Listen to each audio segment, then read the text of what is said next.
Hey guys, welcome to my guide to Enigma. Please forgive my sloppy controls because I am not used to the new system.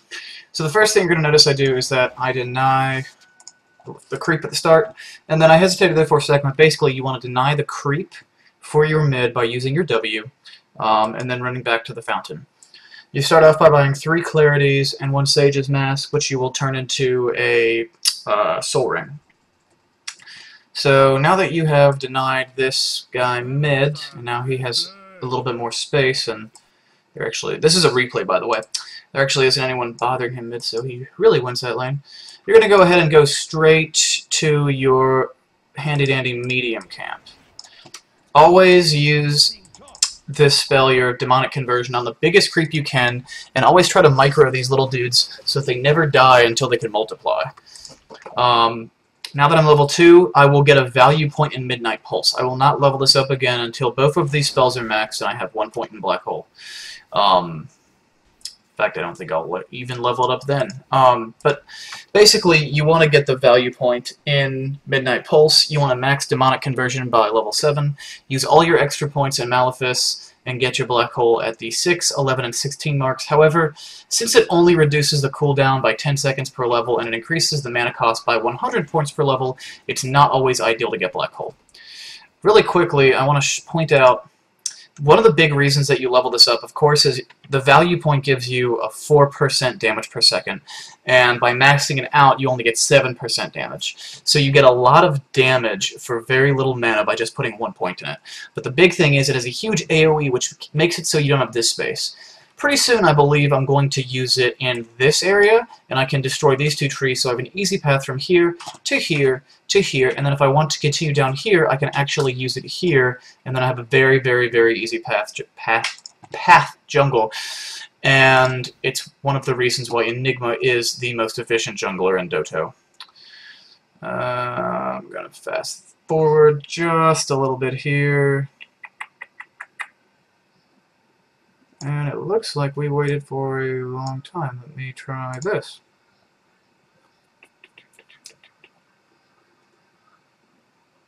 Let's go. I hate this new system. Okay, so anyway, so we've got the little Elodians going on here. The big thing is you don't want them to die, because if one of them dies at the start of the original 3, it's going to hit you really, really hard. Another thing is it's really easy to block these camps accidentally while you're moving around. Don't do that. Now that I have a Soul Ring, I can go ahead and safely knock these down, which I probably will in a moment. I'm going to let these guys tank a big blast from the Ursa just because. Also, I'm making a pretty big mistake by focusing this guy. I should be focusing the big one, and I should have used Demonic Conversion on the little one. It's just a little thing. It's not that big. I'm going to take a couple hits here so that my Elodians have a second to multiply and thus kill this guy. That's all well and good. Now, the big thing you're probably wondering is what's going on next. People say, well, I can get a 6-minute blink, I can get a 5-minute blink, I can get a 7-minute blink. You don't want to get Blink Dagger first. The biggest misconception about Enigma is that he's a one-hit wonder with his Black Hole. The reason that you pick Enigma is not to land that Black Hole. The reason that you pick Enigma is because it allows you a powerful scaling utility hero that can push all game long, does an incredible amount of damage in the early and mid game, has a very reliable series of stuns, and then, of course, has the Teamfight Ultimate. But the thing that you're going to be focusing on is pushing. This is a pushing hero, so you're going to rush a mech. The standard build is to get a Soul Ring, get a mech, get brown boots, get a Blink Dagger, and then you can choose between Treads, Arcane Boots, or Boots of Travel, depending on your financial situation, and if you want to wait until after you have BKB. BKB, always nice to have, for obvious reasons on this hero, but really, you want to prioritize the mech over all the items, and then a Blink Dagger is just, I mean, you want a Blink Dagger as well. Blink Dagger is awesome. But you can also kill Roshan once you have the mech. However, it is gambly.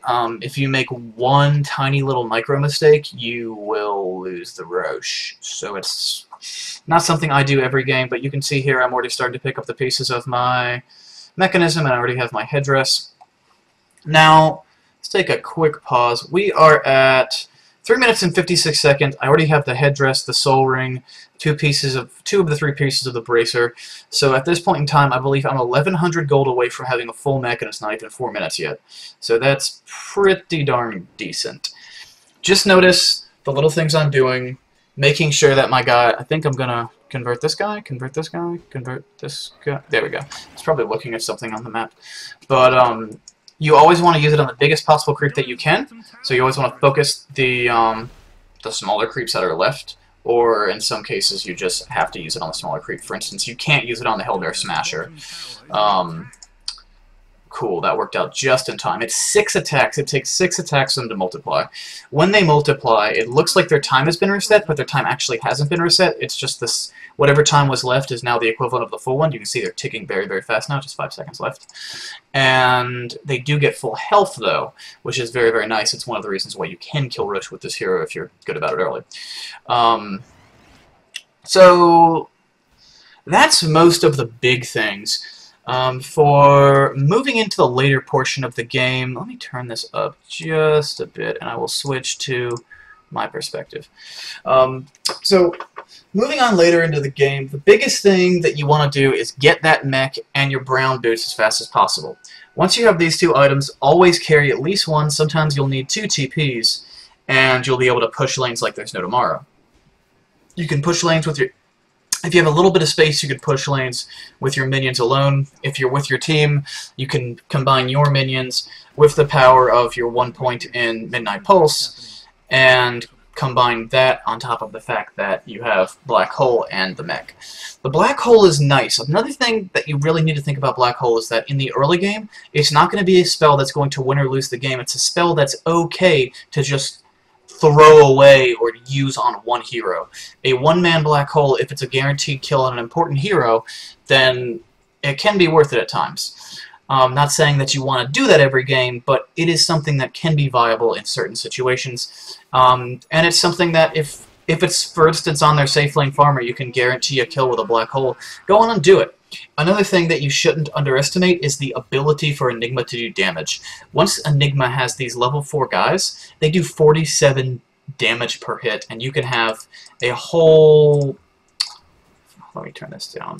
A whole freaking cluster of them. You can have like 9 of these guys out.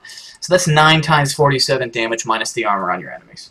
So pretty strong, very, very strong amount of damage. But the thing that the point I'm trying to make is once you have a fair amount of these, if you black hole someone, you can actually get solo kills on heroes that you wouldn't expect that you'd be able to kill. But really quickly, just to refresh on the mechanics of jungling, you always go to the medium camp here or the medium camp here. The hard camp at level 1 is just a little bit too strong for you to handle. I mean, just even the good spawns at level 1 are a little bit too strong to handle with Enigma. Reasons that you would pick Enigma over other heroes: he is the fastest jungler in the game. This is the most efficient jungling hero. My Lycan is really efficient, but it is not as efficient as an Enigma. At this point, I already have a completed mechanism and brown boots at 8 minutes and 40 seconds, in addition to having a soul ring. So essentially, if I had a decent jungle with Lycan without killing Roshan, I'm at about the same point in the game. However, I also have a soul ring, and I'm also level 8. This hero is... And another really important thing about the hero is, unless... This is a big mistake, I should have let that spawn, but I was using the courier, I remember this point. But a really, really important thing about this hero is that his jungle is very safe. He's a greedy pick because he wants to live in the jungle for a few minutes before he does anything, but he's generally considered a greedy pick because he has to stick in the jungle. That being said, the hero is a very, very strong mid-game hero. Between 10 and 25 minutes, you are really one of the most terrifying heroes possible. And this is what I was saying about the Black Hole. That's a guaranteed kill on their mid, which is a pretty strong hero. Storm Spirit is a very greedy mid. That is a carry. That is a dead carry that only required the use of my ultimate.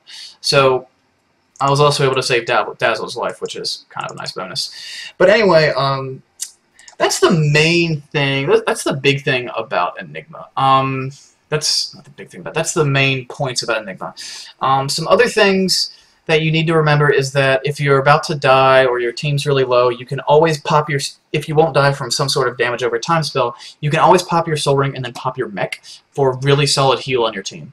Another thing is, Arcane Boots are not commonly picked up on Enigma because you can use Treads and toggle them to get a little bit of extra mana, and the tankiness from Treads are really, really nice. Additionally, because you're rushing a Blink Dagger and you're going to have brown boots for the majority of the first, I mean, you'll pretty much always have brown boots for the first 25 minutes of the game, the only time that you should really consider not saving for Boots of Travels is if you have a team that's so mana dependent that they can all benefit from you all having Arcane Boots, because usually the Soul Ring by itself and your levels will give you enough. Additionally, if you don't level up Black Hole at 11 and 16 and just wait until like, well, at 11 and just wait till level 15 and 16 to max it out, the mana cost will be 200 points lower and your overall mana pool will be in general much higher. That's most of the important stuff. You can see I'm basically just rotating around trying to grab tier 1 towers and trying to help out my team where I can.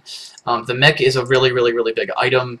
I mean, +5 all attributes, plus it has... I mean, it's +5 all attributes, +5 armor, +4 bonus regen, plus AoE, what is that, 4 regen. Like, this is one of the most cost-effective items in the game. It helps your team push, like, you want to grab that mech fast. I'm also dead. Worried I'm starting to ramble at this point, but I think those are... I think that's pretty much it for the hero. Don't do that. Don't die. But, remember, Treads are basically if you're losing the game really hard, and you just really need a little bit more tankability and a little bit more damage. Also, you can play Treads as sort of a defensive mid-game build. Another thing that you can think about with the boot choice is the Arcanes, but only if your team really needs lots of mana, because you won't really have mana problems by the time that you would afford them after having a blink. If you stay in the jungle AFK, by 16 minutes you can get a mech, Soul Ring, Blink Dagger, and BKB, which are all of your core items. You can do that if you stay in the jungle for 16 straight minutes. And that is a greedy way to play the hero. But Enigma is a mid-game hero. You really excel from 10 to 25 minutes. So you should be out of the jungle, pushing lanes, forcing fights, just in general, being active around the map, after you have the mech and your brown boots. Or your mech, your Soul Ring, and your brown boots. Then you have the mana to fight, the ability to heal yourself, and the ability to push lanes whenever you want. And then after that, just save for Blink. So that's my Enigma guy in a nutshell. I've played Enigma quite a bit. He is probably my favorite initiator that I play. I say I enjoy Enigma more than Chen or Enchantress because he is so efficient in the jungle and he's so good at pushing and he can always summon his Elodians. But anyway, thanks for watching. If you like this video, please subscribe, comment, follow me on Twitter at esportsmonies, and there was one other big thing. Oh yeah, if you want me to make a video showing how you can solo Roshan early in the game with Enigma, please let me know in the comments. It's kind of tricky. It can be quite difficult. Because it's kind of a gamble, I don't recommend doing it every game. But if there's demand for it, I will make a guide to soloing Roshan in the early game with Enigma. Anyway, thanks again for watching. I'll see you next time. Please subscribe. Peace.